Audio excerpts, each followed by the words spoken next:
Good morning, class 8. Today we are going to start chapter number 4, Introduction to Microsoft Access 2010. Okay? Student, in this lesson we will learn about database and its advantages, database objects, starting Microsoft Access 2010, components of Microsoft Access 2010 window, data types in Access, concept of primary key, foreign key, saving, closing and opening database, setting a relationship between tables, search a record from database. And also we will learn about creating a table, modifying table design and sort and arrange the data. Okay. Now let's start introduction to database. Okay. Firstly I want to tell you meaning of database. A database is an organized collection. What? Organized collection of data that is stored in a computer system. Okay. A database is an organized collection of data is stored in a computer system. A database management system is used to enter, access and analyze data, information quickly and easily. Okay. For managing our data, we use DBMS, okay, Database Management System, to enter, access and analyze data, information quickly and easily. Understood? In other words, a computer program used to manage and query a database is known as Database Management System. Okay? They are designed to maintain large volumes of data. It is designed especially for maintaining large volumes of data. This application acts as an interface between the user and the database. Understood? Now, examples of database management are maintaining details of employees in a company, maintaining records of patient, doctors, staff, medical equipments and medicine in hospitals. Okay? Keeping students and staff records in a school, maintaining details of products in a store. Understood?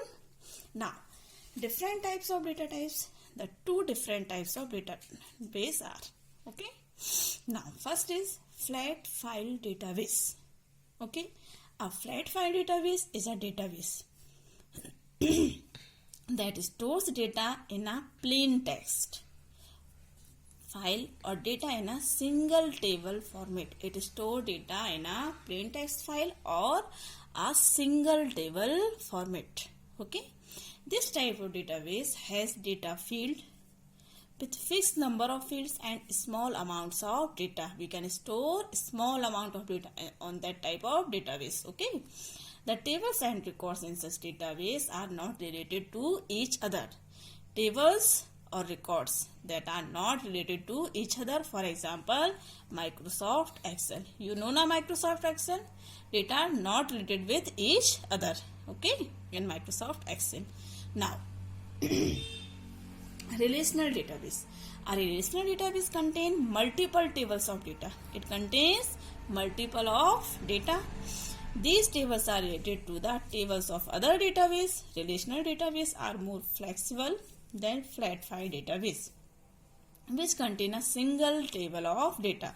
For example, MySQL, structured query language, Microsoft Access and Oracle.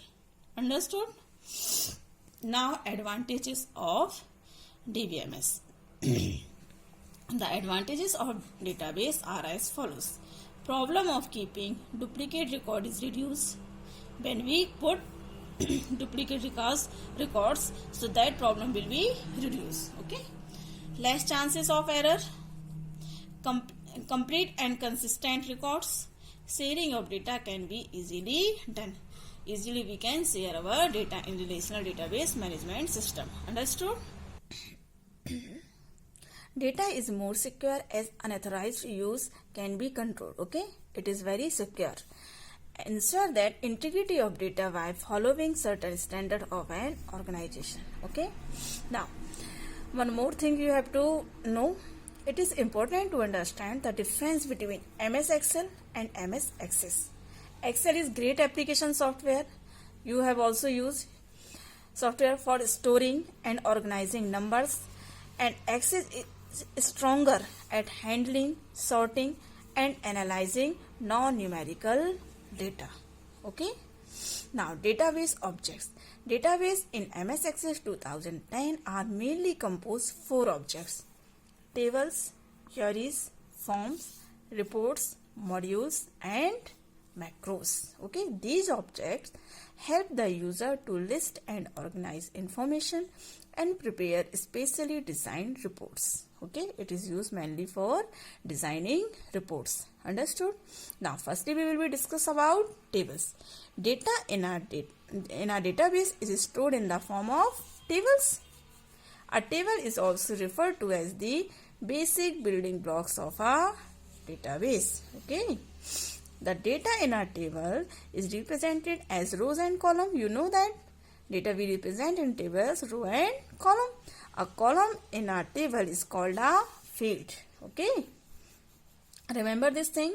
Column in a table is called field, and row is called record or a tuple. Okay. Every row in a table contains a single entry for each column. For example, in the given table, student information is stored. Okay. A column or a field. This is your column or a field. Okay. A row or a record. Any record you can keep in this. Now, second is query. Query is a database object which is used to retrieve data. It is used to retrieve data or information from the database with the help of certain conditions.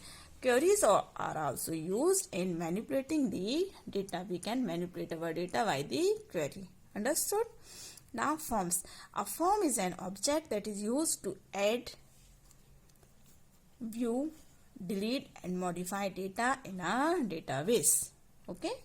Now, reports. A report is used to display or summarize data in a desired format. This data can be printed for easy analysis. Understood? Now, advantages of database. The advantages of using database are as follows. First is data redundancy. Okay, in a database, particular information is stored centrally at one place. Redundancy or duplicity is considerably reduced. Students, it is very big advantage in this DBMS database management system that redundancy means duplicate of data. There are minimum of chances that duplication of data, because we use primary key, foreign keys. Okay, and later I will be explaining you about primary key or foreign key, but you have to understand right now that duplicity is considerably reduced. Okay, data will be less duplicate in database management system. Okay, there is no chance of duplication in database management system. Okay. Now, second is removes inconsistency. In a conventional data processing system, each program has its own data files. The same information will be stored in different files. This is because the files may have been updated by different users at different times. The problem of inconsistency is removed if the database is centrally administered. Okay. Now, data sharing. In a centralized database, the basic data is stored in one format, but way of interpretation of data for different end users is different. So you can say that different users can share the same data, visualizing it in their own way. Okay. Now, data security. The user cannot corrupt the data, creating problems for others. The DBA database administrator has a complete control over the database. He ensures that access to database is only through permission of authority. No one, it is only authorized person can access data. Okay, it is data security in database management system. Any other person can't access your data. Only authorized person can access. The users of the database can be divided into different categories. Some of the users may be given authority to view the data, while others may be given authority to update data or may be given access to different types of data in the database. A clerk may be given the authority to know only the names of all the customers who have a loan in the bank, but not the details of each loan the customer may have. It can be accomplished by giving the privileges to each employee. This provides a high security to the data and also privacy of data. Understood? Now, data integrity. Let's take an example of a database that contains marks scored by a set of students in an examination. The maximum marks are 100. The marks secured by a student cannot exceed 100. You know that. Integrity checks can be inbuilt into the system such that database will accept numbers only in the range of 0 to 100. As marks secured by the student for any field in a record, the validity of data may be checked by inbuilt routines integrated into the system. This provides integrity to the data. Understood? Now, sixth is data independence. Different users can view the data in different way and also DBA. Database administrator can change storage structure without affecting the existing application. Okay. Now, easy enforcement of standards. With centralized control of database, certain applicable standards can be followed in data representation. These standards may be a company's own standards or they may be national or international standards. Understood? Okay, thank you students. Remaining topics we will be covered in next class. Okay, stay home, stay safe.